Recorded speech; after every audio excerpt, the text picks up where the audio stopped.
What's up, everyone? So, right now, I'm writing all the material for the challenge I'm creating, and I really want to emphasize the importance of understanding how much protein that one individual can consume. Now, I've done many videos on how be careful for protein because people use eating a lot of protein for a sense of satiety and satiation, so they feel full. A lot of people are really afraid to eat fat, so they'll gorge themselves on protein. And then gurus will call things, like I said, priming or eat as much protein as possible. And now they're saying eat as much protein and fat as possible, and then this is done for a certain amount of time. When in reality, everybody who's an individual really needs to look at how their body is able to break down protein. Now, most people are eating too much protein in general, especially on low carb diets. Now, on standard American diets, people sometimes will overconsume on like bread, pasta, sauces, but not necessarily eating a domination of protein, especially fatty meats. But on keto and carnivore and even low carb, high fat, that's what we do. But people run into serious problems because you cannot get energy from protein. It's a very poor quality energy. Essentially gives you blood glucose, liver glycogen, but not muscle glycogen. And so, therefore, if your body is eating protein and thinking it's still eating carbohydrates, it's searching for the gas tank to get filled up and it's never getting filled up. Your body continues to break down itself to be able to, it's trying to get stored glycogen out of amino acids, but it can't. And so, that is one of the biggest problems.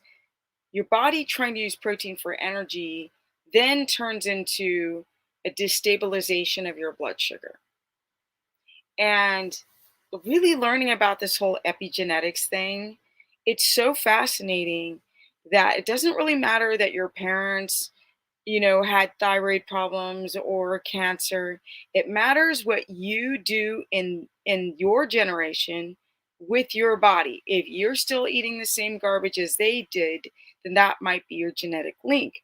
Otherwise, you could take twins that eat completely different diets and they start looking different just based on what they eat.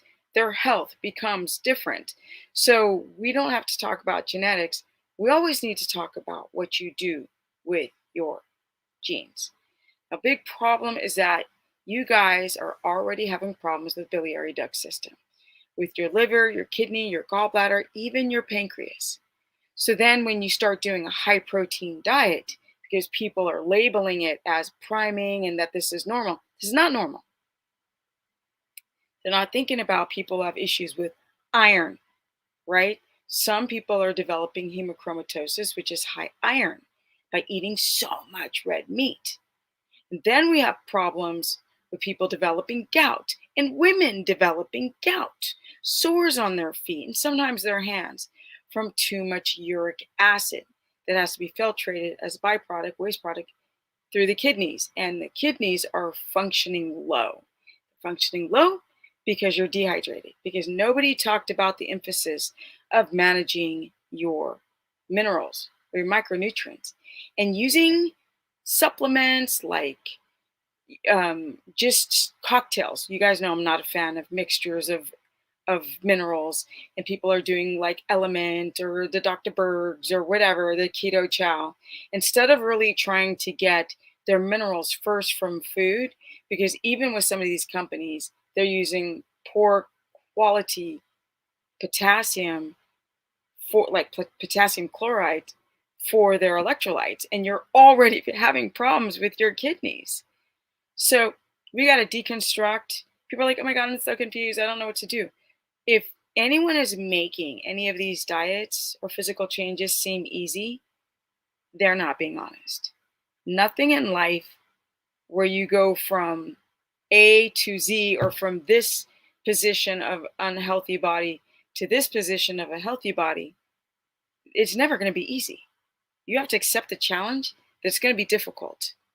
And that's what people aren't thinking. That's why I do these videos to sort of debunk these concepts because they're not logical. If people say eat as much meat as possible to a sense of satiety without considering things like hypoglycemia, chronic constipation, or loose stool, the state of your kidneys, do you have a predisposition for gout? Do you have issues with iron?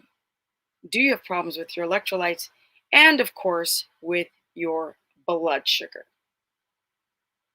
When you eat protein, your body looks for protein for energy when you eat a lot of protein. And even if you're trying to adapt, if your blood sugar is running high because it's converting that protein into glucose to be used as energy or stored as energy, you're not going to keto adapt. You're going to see lower ketone numbers when you're eating 2 pounds of beef.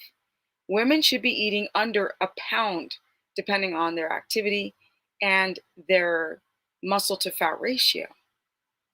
So I'm like, some of these women are like, I'm having 3 eggs and 4 pieces of bacon and 4 ounces of meat. I'm like, what the frack? Don't do that. Do not do that. A lot of you guys have low stomach acid. You're not even in the stomach. You don't have enough pepsin, protease to even break down, or lipase to break down fats and proteins even in the stomach. And then when you don't chew your food slowly, now you're having big pieces of meat enter your small intestine. And now we're having issues with the gallbladder and again with the liver and the kidneys having to deal with these loads of protein waste products.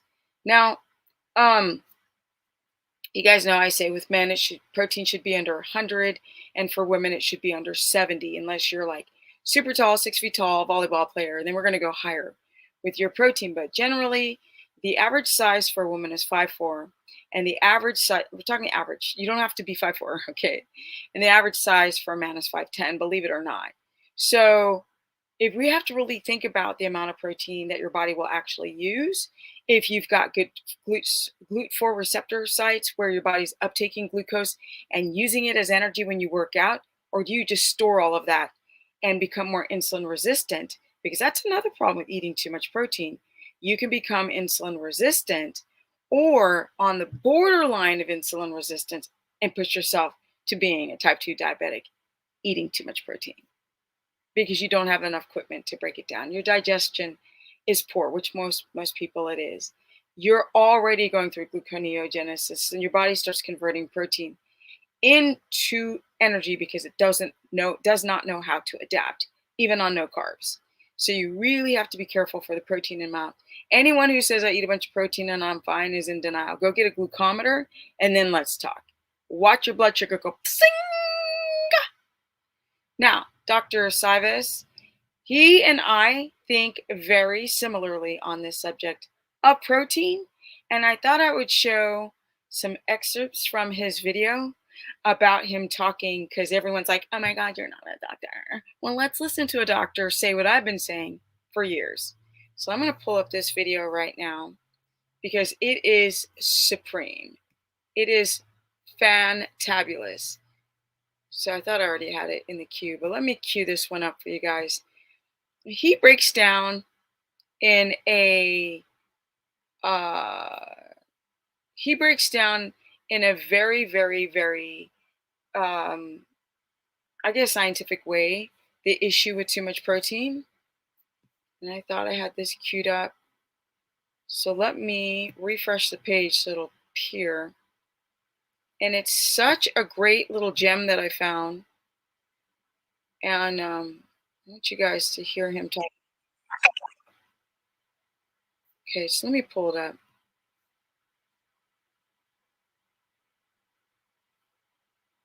That's really annoying. It's not appearing in my video. Oh, there it is. Okay, we got it. We got it. We got it. Here we go. Let's check them out. Let me pull them up. The only thing that I find very precarious here is he doesn't look very healthy. So what is going on? Sorry, doctor. You're saying amazing things, but I don't know what's going on with you. He's looking a little inflamed. But let me get to the timestamp here. I had everything all ready to go, and somehow I botched it.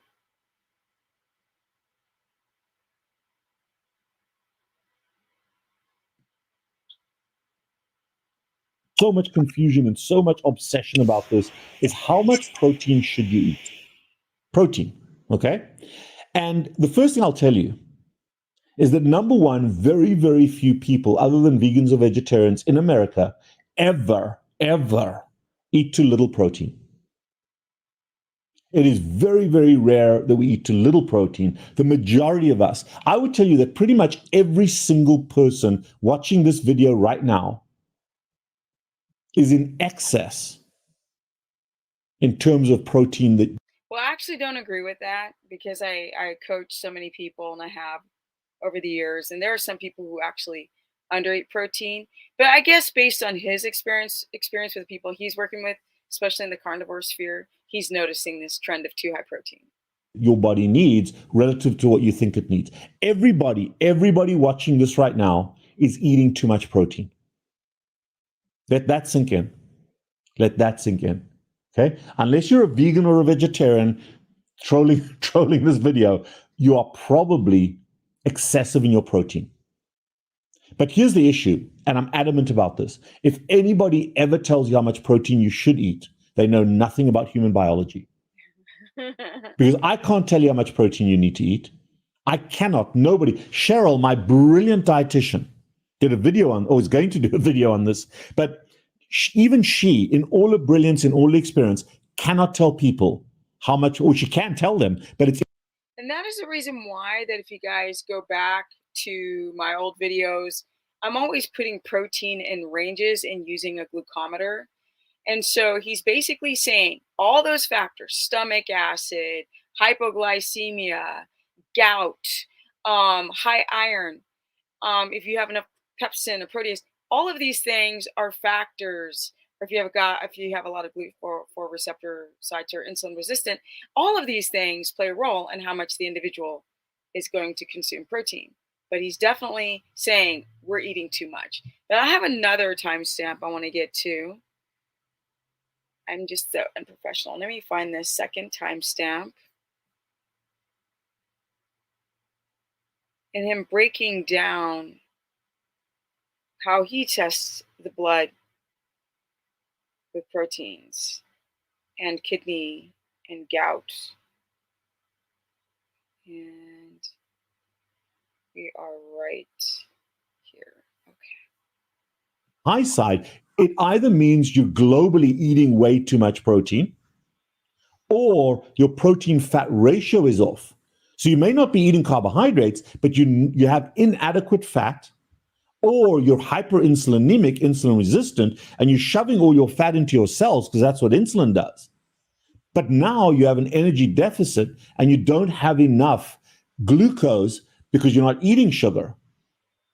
And you're eating a lot of protein and getting protein from your own body. So one factor of a high protein is that you're insulin resistant. We can look at that. We can look at your insulin numbers as part of our blood work. But that elevated amino acid says your body's still living off sugar. You're not eating sugar. It has to come from your protein. And even though you're eating a lot of protein, the protein is being pushed down the glucose pathway rather than down the protein synthesis pathway because you're insulin resistant.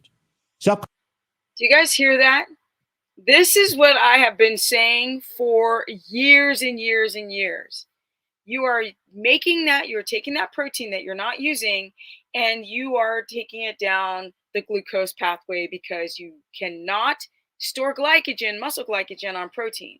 So your body's converting it into quick glucose blood sugar to just keep you. That's why some people who are just fasters and OMADers, and when they eat protein, a lot of protein to fat, because a lot of them, their gallbladder is not functioning properly. They're not keto adapting. You need to have a good functioning liver. You need to have a good functioning gallbladder to help you get into ketosis. And so these people aren't adapting. So then all of a sudden, when they just go up and up and up and up in protein, they start feeling better because they're getting more available glucose. But that damages the thyroid and over time you crash even harder. Yeah, it's a thing, my people. Too much protein.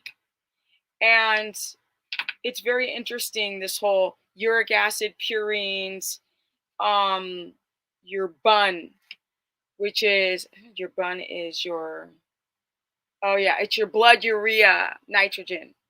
Where when you're the excretion of nitrogen waste, that's what your bun is. And that's what a lot of urologists will go and check your kidney function to see if you've got any nitrogen, how much nitrogen is coming out of you with your bun, your blood urea nitrogen.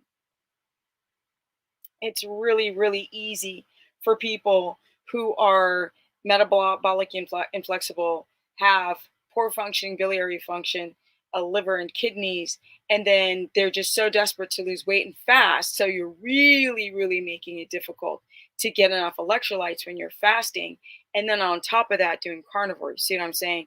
People are just like, to get to the potassium or the minerals, you have to eat some insane amount of protein, which kicks you out of ketosis, right? And you're still not going to meet your mineral balance to hydrate your cells. So now your body's got to deal with the excess iron and uric acid.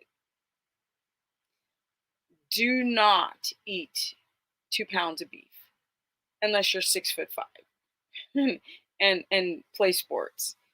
Do not, do not just eat red meat without checking to see what your iron levels are, where they're at. You're not supposed to be eating mono foods. That's one type of food over and over again, because you need the micronutrients, the diversity, as well as bacteria coming from different food sources and the minerals. So it's just so important that you guys understand. Like, don't use these weird metrics of like, oh, 1 pound per 1 pound of body weight per pound of protein, or 1 kilo per pound of body weight. Because, like I've been saying, and like he's saying, nobody could do a mathematical equation and decide how much protein an individual should consume, because we don't even know if you've got protease. We don't know if your pancreas, do you have pancreatitis? Do you have insulin resistance? Right? Is your body even able to make lipase or protease? Are you able to make these digestive enzymes from the pancreas? Nobody knows, because nobody's checking. They're just joining these weird challenges. I'm going to create a challenge, but it is to teach you the right way. So you walk away understanding exactly what your body should do. Because I'm going to give you all of the scenarios. That's what I talk about. I take scientific facts and combine them with people's symptomology and my experience working with clients. And it's really interesting to take something like the scientific breakdown of uric acid, or your blood urea nitrogen, or the nitrogen waste. It's very interesting to take that and then watch people's kidney function and check their glomerular your kidney filtration rate, to see if your kidney function has gone down, or what's going on with your liver function. Of these people who eat high fat, yet they just their ketones are crap, and they're like, I eat 300 400 grams of fat, my ketones are abysmal. We have to start looking deeper at the individual person.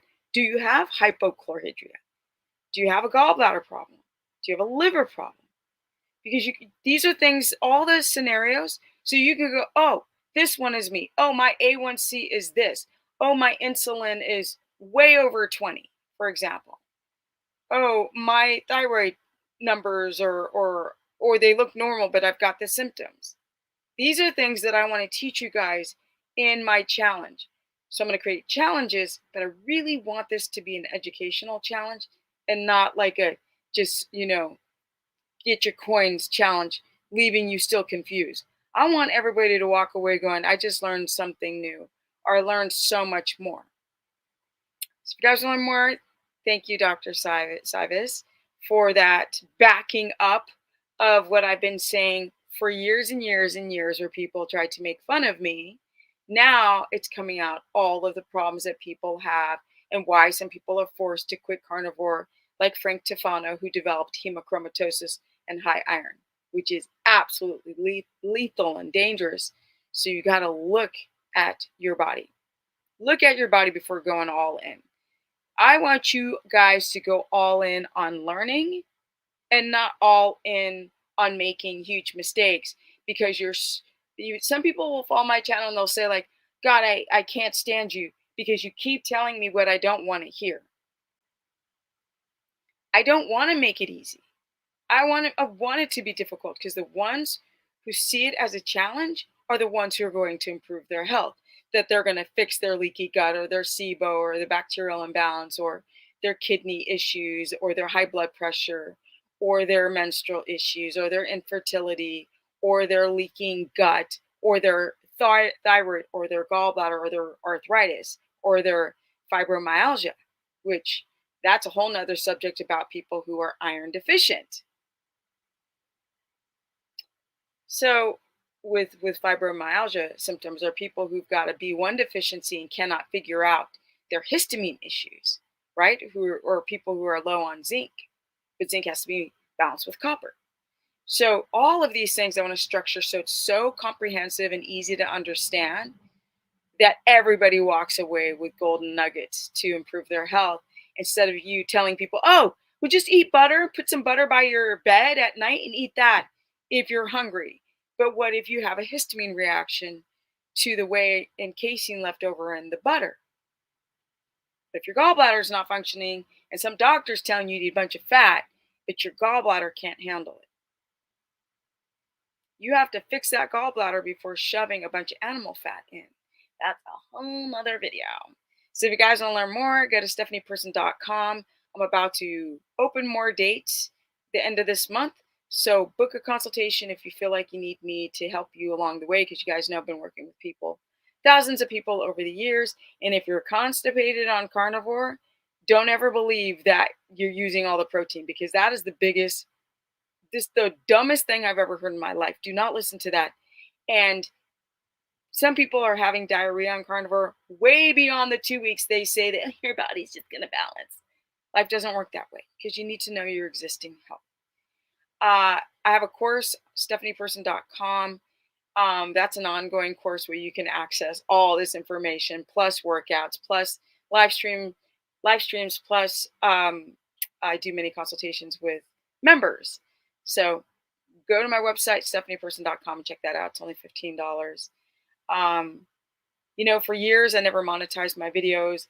I'm not a big, I'm bad at business, because I'm being really frank with you guys, really telling you that it's difficult. And most gurus won't tell you things are difficult, because that doesn't make as much money. People get caught up in the hype of losing weight, or that's the main problem, is the whole obsession with weight.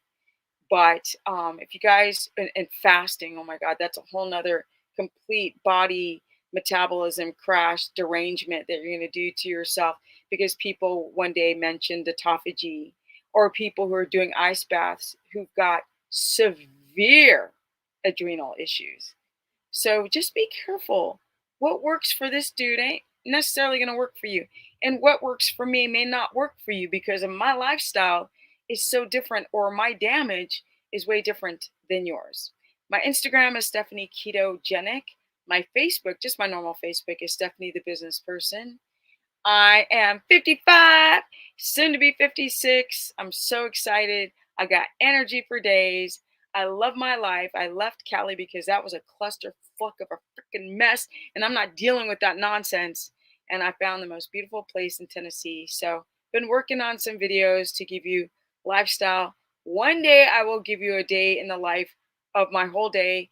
My food, be very careful to follow what I eat, because you may not be able to eat it. And I'm out. Peace. Life is good. Life is good. Lord have mercy. Even though crazy things are going on in this world, don't close your eyes, my people. Stay hip to it all. When you know better, you always do better.